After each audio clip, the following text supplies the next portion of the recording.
All right. Uh, Today, we're going to look at the collision of cultures. Basically, we're going to look at pre-European peoples in the Americas, and then what happened, some of their characteristics, and then what happened when Europeans arrived and sort of encountered the people that were already here.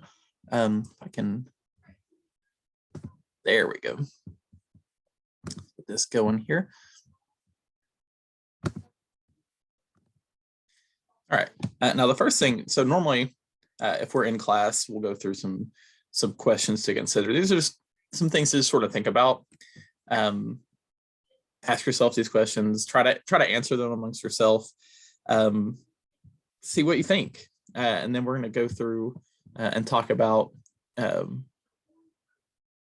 why we talk about things the way that we do, why certain things are presented the way that they are. And then we'll go forward from there. One really important thing to pick up on is the geographic location of the European colonies.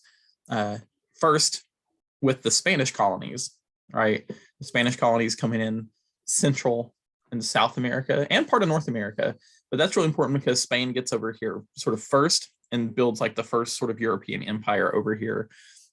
So when Britain comes in, they have to go towards like North America, like further up the east coast of North America. And that's important for a couple of reasons. One, they had to go there because Spain had already beaten them to other places. But that's also important because that's where we're going to focus on, because that is what's going to become the United States. So we also start with an in-class activity where we analyze these pictures. How do you describe Columbus on the right? How would you describe Montezuma on the left? What are they doing?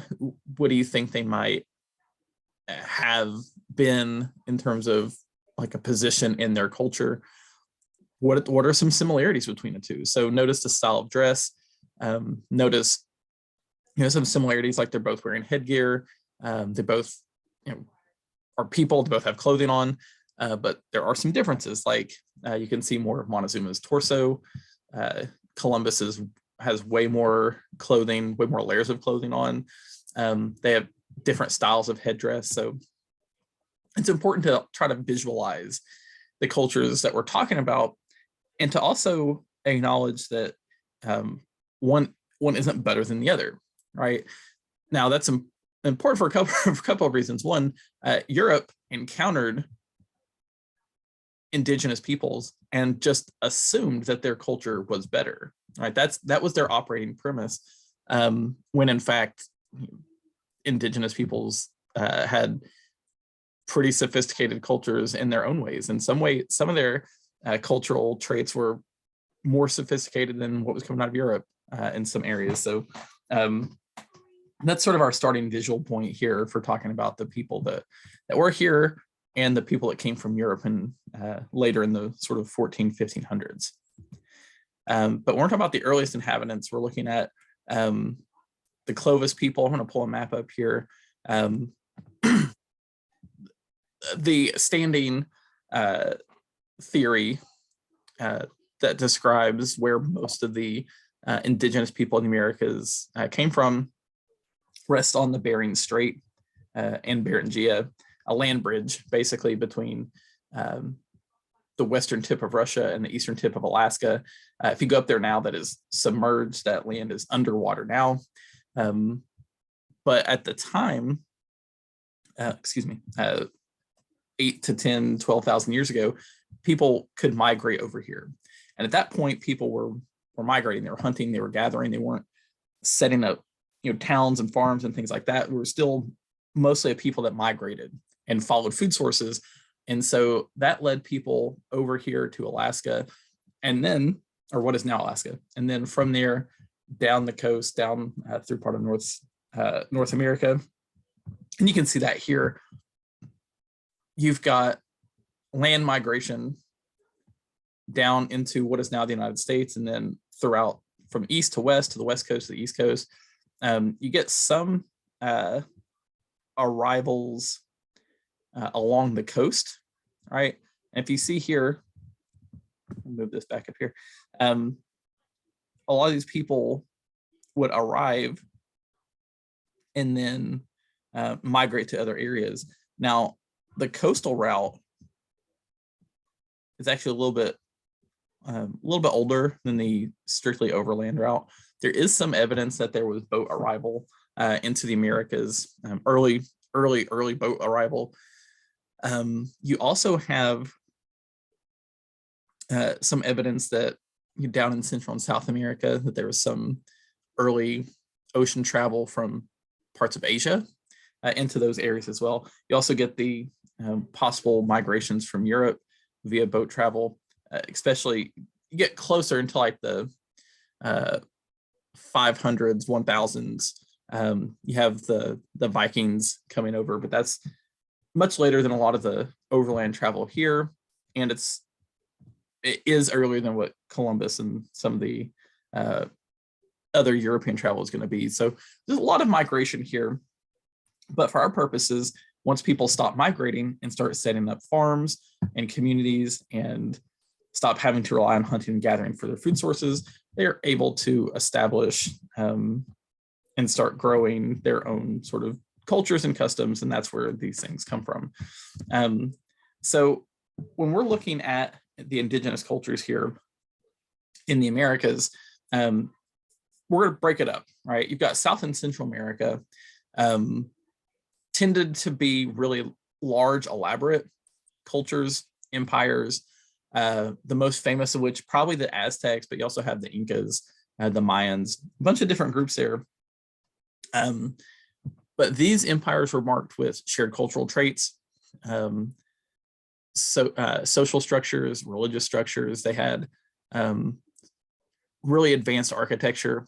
They developed their own language, written language, spoken, and really established a culture that would wind up having a lot of items that Europeans considered valuable, right? Things like gold, jewels, resources, obviously land, all that stuff. So that's what's going on in South and Central America. One thing to keep in mind as like an example to keep South and Central America separate from North America, you've got Tenochtitlan, and I'm probably have a hard time pronouncing that, but that was the sort of capital city of the Aztec Empire, right? The Aztec Empire is going to be around in its late stages when Europe arrives, right? So they're still around sort of 1500, but their sort of capital city had a peak population around 400,000 people, right? To a huge city at that time, anywhere in the world, even larger than European cities. So it's a huge city, right? It's the cultural hub, it's the economic hub of this large empire that spans basically where Mexico is now. And we've got a map here that's going to show that. But you also had the Incan Empire down here in South America. Notice it goes basically the whole west coast of South America. It also has sort of a central city, a hub. It has large cities such as Machu Picchu, which you can still see the remains of. It was closed for a while a few years ago. I think they're allowing people back there now, but this was up in the mountains in Peru. There's an extra activity in the online class where you can you pull up this Explorer 360 and actually sort of poke around through the ruins. If this is not the online class, then you can just follow this link here on the PowerPoint, and you can explore Machu Picchu if you would like. But it's these huge sprawling cities with shared customs and cultures that were really earmarks of empire and civilization that would still be around when the Europeans are first arriving. Notice on the map of Inca, they're around until 1533. That the Spanish have arrived at that point, and the Incas are going to be removed by the Spanish in 1533. Same thing with the Aztecs. Notice they're around until 1521. Again, Spanish arrival is going to remove the Aztec Empire. But here's the city we were talking about. Basically here in the middle of what is now Mexico, the modern capital of Mexico, Mexico City, is actually built on the ruins of this city. So again, large sprawling cities that are still, in some cases, the basis for modern cities. And you can still see some of the remains around these areas. But peak population of 400,000 is very, very large population.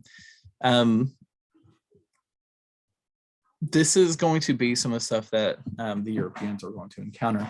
Now, there's a video here on Tenochtitlan that comes up later in the module, but you can see here, this is an overhead map drawing of what the city would have looked like. Basically, advanced irrigation architecture allowed this city to basically be on like a little floating island, a little island around this body of water in some places that was connected to the land around it. So this is the stuff that Europe is going to encounter when they get here.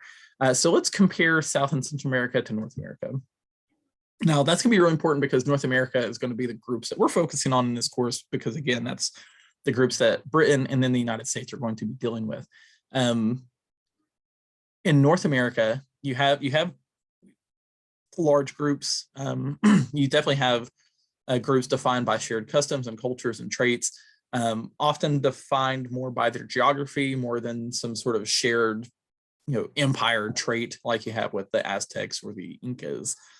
But to compare South and Central America to North America, the largest city in North America is going to be Cahokia, and this can be in the Mississippi Valley area. It's going to have a peak population of 20,000, right? So the Aztecs' largest city is 400,000. North America's largest city is 20,000. So it's a large city by that time period, but nothing in comparison to what the Aztecs are going to have. Now, when you're looking at North American groups, they are going to have a lot of stuff that Europe is going to find valuable, resources and land, but they don't have like the gold and large sprawling cities and those sorts of things that Europe is going to initially find in South and Central America with groups like the Aztecs. Now, for our purposes in this course, the Eastern Woodland tribes and the Southeast tribes are going to be the groups that we are mostly dealing with when we're talking about interactions between Britain and Native American groups that they encounter, right? So for example, in New England, if we're talking about the Pequots, those are Eastern Woodland. If we're talking about the Powhatan groups in the Chesapeake Bay area, Eastern Woodland. We're talking about the Cherokee, it's Eastern Woodland. So that's the largest sort of geographic region that we're gonna be talking about. And then the smaller groups are part of this overall region that we were talking about. So keep that in mind when we're talking about the groups that are here and how they differ from each other, and also how they're going to stand apart from what Europe is encountering.